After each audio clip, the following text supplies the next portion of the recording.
Under the cloak of night, a silent highway stretches its dark reach across the desolate landscape, lit only by the occasional flicker of distant stars obscured by passing clouds.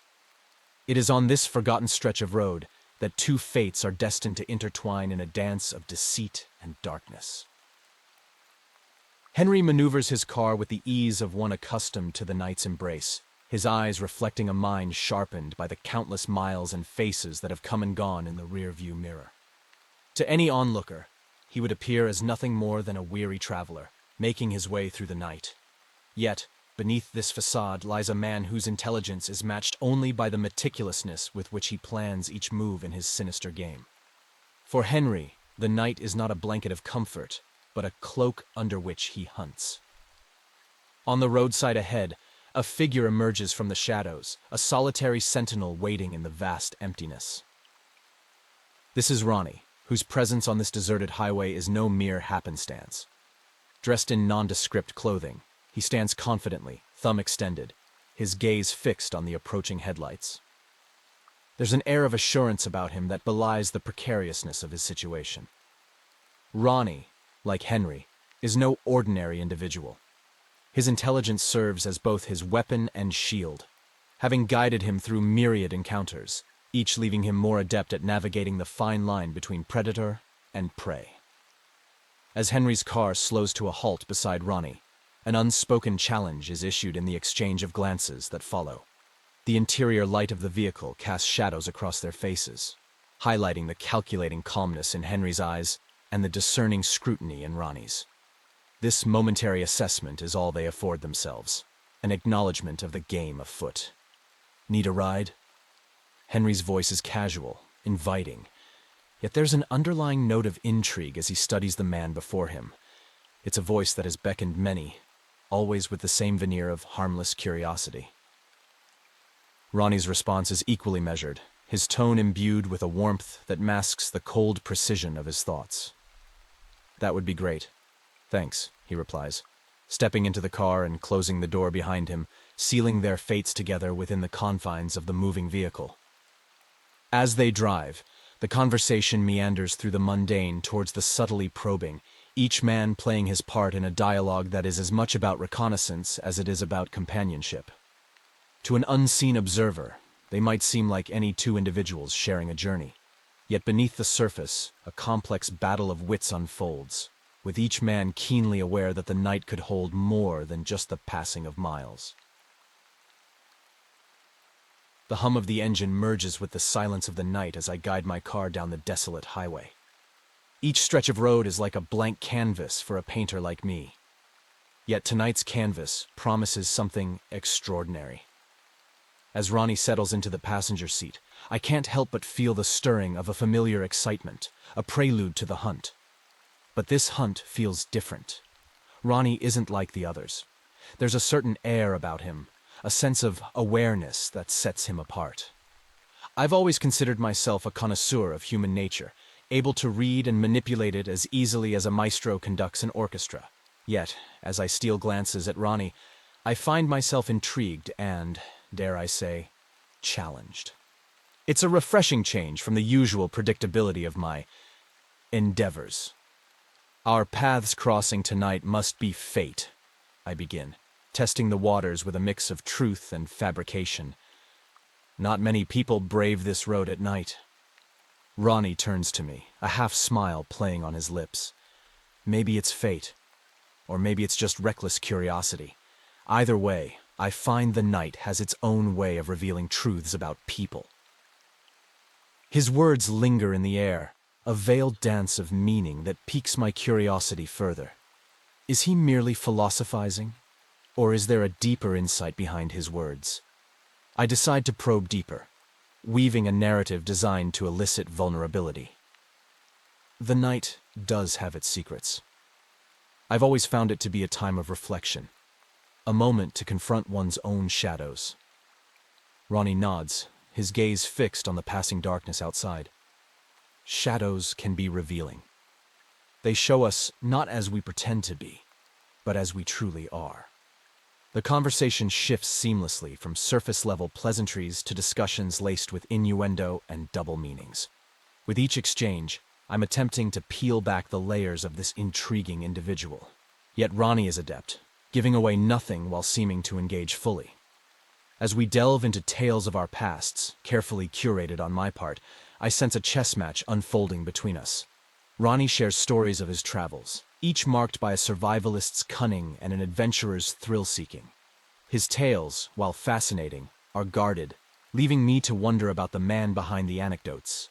It's during a particularly animated recounting of a narrow escape from what Ronny describes as a misunderstanding in a foreign land that I decide to test the waters with a jest that's been playing on my mind since I first laid eyes on him. You know, with stories like that, someone might start to think you're running from something. Or perhaps you're a bit of a danger yourself. Ronny's laughter fills the car, a sound devoid of any real amusement. Well, Henry, in the world we live in, being a bit dangerous might just be what keeps you alive. But tell me, don't you find a certain thrill in courting danger? The question hangs between us, a thinly veiled gauntlet thrown with precision. It's clear to me now. Ronny is no ordinary passenger. He's someone who not only understands the nature of the game, but relishes in it. As I navigate the winding road, the pieces begin to fall into place. This journey isn't merely a convergence of paths, but a meeting of minds, each cloaked in the guise of normalcy, yet teeming with a darker purpose. The thrill of the hunt that has always fueled me now burns brighter, tempered by the recognition of a worthy adversary. Tonight, the game has changed, and as I glance at Ronny, a silent acknowledgement passes between us. We are both predators, each skilled in our own right, now locked in a dance as old as time itself. The question that remains, however, is who will lead and who will follow? As the car speeds along the highway, wrapped in the cloak of night, I find myself in the company of a man who, by all accounts, seems as ordinary as any I've encountered in my travels. Yet, beneath Henry's calm exterior and the casual banter, I sense a depth unbecoming of a simple driver. It's a sensation akin to the feeling one gets when stepping into a familiar room, only to find its contents subtly rearranged. Something is amiss, and the thrill of this discovery is both exhilarating and cautionary. The conversation flows effortlessly, a testament to Henry's skill as a conversationalist. Yet each word, each story shared, feels like a move in a chess game I hadn't realized I was playing. My life has been a series of calculated risks and decisions, each leading me down a path less traveled and oftentimes darkened by my own actions. I'm no stranger to the dance of deceit, having perfected my own steps through necessity and a desire to survive. As Henry speaks, I dissect his words, searching for the truth hidden within the practiced ease of his narrative. There's an artistry to his evasion, a mastery of the spoken word that belies a more sinister nature. It's a reflection I recognize all too well, for it's one I see in myself. Our paths crossing tonight must be fate, Henry muses, a statement that could be dismissed as idle conversation, but for the underlying current of intention. Fate, a concept I've long since abandoned in favor of more tangible, controllable factors, suddenly seems a player in tonight's proceedings. The night does have its secrets, I reply, my voice a mask of contemplation. In this, at least, we are in agreement. The night is a veil under which many a secret is kept hidden, some of them my own. The thrill of the hunt, the exhilaration of the chase, these are nocturnal pursuits that have shaped my very being. As we delve deeper into tales of our respective pasts, a dance of shadows plays out between us. Henry's stories, while engaging, are laced with a cautiousness that mirrors my own reluctance to reveal too much. It's a game of cat and mouse, though it's increasingly unclear who is which. The jest about danger, when it comes, is almost a relief. It's an acknowledgement of the unspoken tension that has been building since I entered the car. Well, Henry, in the world we live in, being a bit dangerous might just be what keeps you alive, I retort, the words tinged with a truth I've lived by. His laughter, though brief, is a sound filled with recognition. It's in this moment that the facade begins to crumble. revealing the glimpse of a kindred spirit. The acknowledgement of our mutual understanding of danger, of the thrill it brings, is a bond forged in the shadows of our conversation. We are both creatures of the night, drawn to its mysteries and dangers, each in our own way. As the journey continues, the realization that I am not merely a passenger but a participant in a far more complex game becomes increasingly apparent. Henry is not just a driver, he is a fellow predator, a realization that brings with it both a sense of camaraderie and a heightened sense of wariness. The road stretches out before us, a metaphor for the path we are now on, leading us toward an unknown destination that promises to reveal more about us than perhaps we'd like to admit. The night pressed in around the car, a tangible darkness that seemed to throb with unseen life. Inside, the atmosphere was thick with the unspoken, the road ahead illuminated only by the car's headlights and the occasional flash of a distant street lamp. Henry and Ronny, each lost in their own thoughts, found themselves at a peculiar crossroad, not of paths, but of minds. The silence was broken by Henry, his voice cutting through the tension with the sharpness of a knife's blade. "You ever hear that joke?" he asked, a hint of amusement lacing his tone. "About the hitchhiker and the driver?" Ronny turned, an eyebrow raised in curiosity. "Can't say that I have," he replied, his voice steady, betraying none of the wariness that flickered in his eyes. "The hitchhiker asks the driver, 'How do you know I'm not a serial killer?' The driver laughs and says, 'The chances of 2 serial killers being in the same car would be astronomical.'" A laugh, short and brittle, escaped Ronny's lips. It was a sound devoid of humor, a mere acknowledgement of the joke's dark irony. "That's quite the coincidence," he remarked, the words heavy with unspoken meaning. Henry nodded, the corners of his mouth twitching upwards in a semblance of a smile. "Yeah, quite the coincidence indeed." The conversation that followed was a dance of words, each man circling the other, probing for weaknesses, for confirmation of the suspicions that had begun to take root in their minds. They spoke of the night, of the solitude it brought, and of the freedom to pursue. Interests unencumbered by the judgment of daylight. As the miles passed, subtle clues were exchanged. Mentions of past travels that didn't quite add up, of hobbies that seemed innocuous until given a second thought. Each revelation was a piece of a puzzle, one that, when assembled, would reveal a picture too grim to contemplate. The mood in the car shifted, the initial amusement at the joke giving way to a tension that crackled like static in the air. It was as if the very act of laughing at the darkness had invited it into the car, an unwelcome passenger that now sat between them, its presence undeniable. Yet, amidst this game of verbal chess, there was no explicit acknowledgement of their true natures. The mutual realization of what lay beneath their carefully constructed facades was a silent understanding, an unspoken pact forged in the shadows of implication and inference. As the journey continued, the psychological cat-and-mouse game between them grew more intense. Each stop, seemingly random to an outsider, was a calculated move on a board only they could see. It was a test of wills, a challenge to outwit and outmaneuver, all while maintaining the veneer of civility that had marked their initial meeting. But beneath this veneer, a question loomed large. A question of what would happen when the game reached its inevitable conclusion. Would their shared darkness lead to a bond, or would it drive them to a confrontation from which only one could emerge unscathed? The car sped on, a lone vessel navigating the treacherous waters of mutual recognition and hidden truths. The night unfurled its darkness like a curtain, setting the stage for a game that transcended ordinary bounds. As I drove, the road ahead was not just asphalt under wheels. It was a chessboard, and Ronny and I, its players. Each stop we made was deliberate, a move calculated to probe the other's defenses, to test the waters of our mutual understanding. At an abandoned service station, under the pretense of refueling, I observed Ronny's reactions closely. "Eerie, isn't it?" The silence of abandoned places, I remarked casually, watching him from the corner of my eye.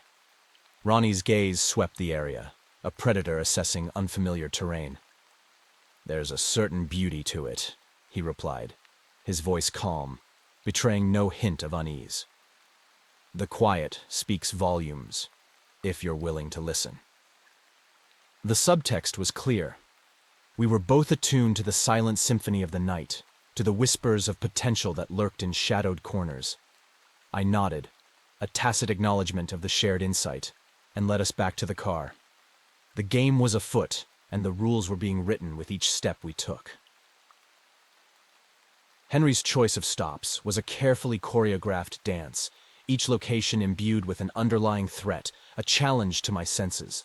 The abandoned service station was a testament to his cunning, a place where danger and desolation intertwined. I followed his lead, stepping into the tableau he'd set, fully aware that this was another of his probes, a feint designed to elicit a response that would reveal my hand. But I was not one to be easily unraveled. "There's a certain beauty to it," I said, my voice steady, a counter-move that acknowledged the game without yielding ground. The exchange was a clash of wills disguised as banter, a fencing match where words were blades, parrying and thrusting in a duel of intellects. As we returned to the vehicle, the silent acknowledgement of our mutual understanding was a bond forged in the crucible of our dark proclivities. The journey resumed, the night deepening around us like a cloak. Each mile traversed was a gambit, each conversation laced with the undercurrent of our macabre waltz. The spaces between words were filled with tension, a charged atmosphere that promised an inevitable clash. The stops became more frequent, each chosen for its potential as a stage for confrontation. An isolated bridge shrouded in fog, a dense forest where the trees whispered secrets to the wind. At each location, we tested each other, gauging reactions, seeking an opening in the other's armor. Yet, neither of us made a definitive move. The game too engrossing, the respect for the other's prowess too great. It was a standoff of minds, a psychological duel that drew us ever closer to the edge of revelation. As dawn's first light began to pierce the night's veil, the inevitability of our confrontation loomed large. The game had evolved, from a mere test of wills to a complex ballet of intellect and instinct. The question that hung between us, unspoken yet omnipresent, was not if, but when the final move would be made. And as the car sped through the twilight towards our undefined destination, the anticipation grew. It was clear that our dance could not last forever, that the game would demand a conclusion. But what form that ending would take remained shrouded in the mystery of the coming dawn. As dawn began to paint the sky with the first light of morning, the game that Henry and Ronny had been playing reached its inevitable climax. The road had led them to an old, secluded warehouse on the outskirts of town, a place that seemed to be swallowed by the shadows of the trees surrounding it. It was here, amidst the relics of forgotten industry, that the final act of their nocturnal ballet would unfold. Henry was the first to break the silence, his voice cutting through the tension like a knife. "It's fascinating, isn't it, Ronny? How two strangers can meet by chance and find themselves so aligned in their pursuits." Ronny's response was measured, his eyes never leaving Henry's. "Indeed. But alignment can be a dangerous thing, especially when it mirrors the darkness within." It was then that Henry made his move. Swiftly, he reached into the glove compartment, retrieving a small, gleaming object. The morning light caught on the metal, revealing it to be a knife. Alignment, yes, but only one can lead this dance. Ronny watched, unflinching, as Henry approached, the knife glinting ominously. But instead of fear, a spark of anticipation lit up Ronny's eyes.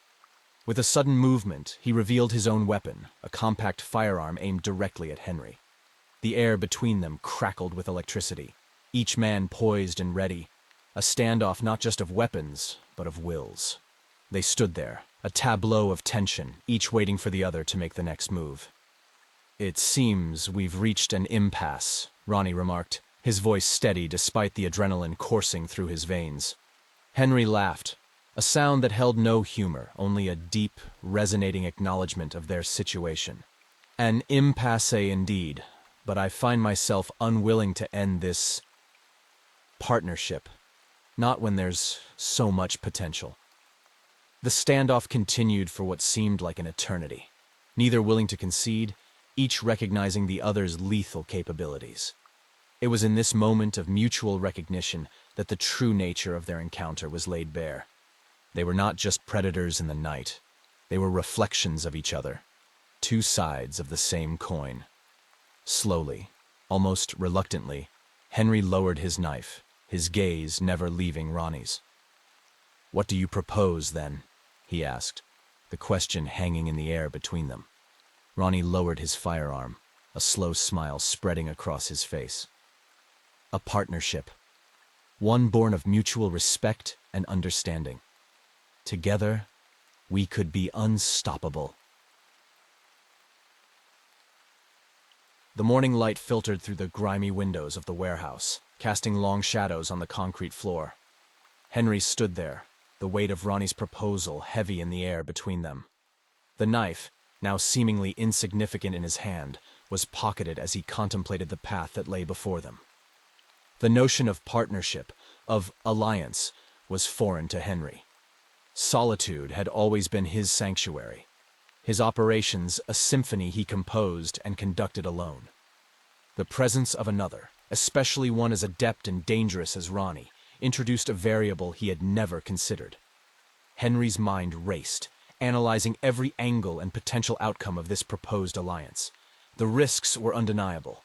Aligning himself with another predator could lead to unforeseen complications, a clash of egos, or worse, betrayal. Yet, as he stood there, observing Ronny, a sense of undeniable respect washed over him. Here was a man who not only matched, but understood the depths of his darkness, a mirror reflecting his own soul's complexities. The silence stretched on, a tangible entity between them, as Henry grappled with his thoughts. A partnership could amplify their strengths, yes, but it could also expose vulnerabilities. Trust. A concept so alien in their line of work now demanded consideration. Yet, beneath the layers of doubt and calculation, a spark of intrigue flickered to life. The game had grown stale for Henry, the thrill diluted by predictability. Ronny, with his keen intellect and shared darkness, promised a renewal of that thrill, a challenge to elevate their craft to heights unattained. With a deep breath, Henry looked up, meeting Ronny's expectant gaze. "Partnership," he began, his voice steady, "is a gamble, but it's one I'm willing to take." A smile, rare and genuine, broke through his usual mask of indifference. Ronny's answering smile was a mirror to his own, an acknowledgement of the mutual respect and understanding that had blossomed from their night's journey.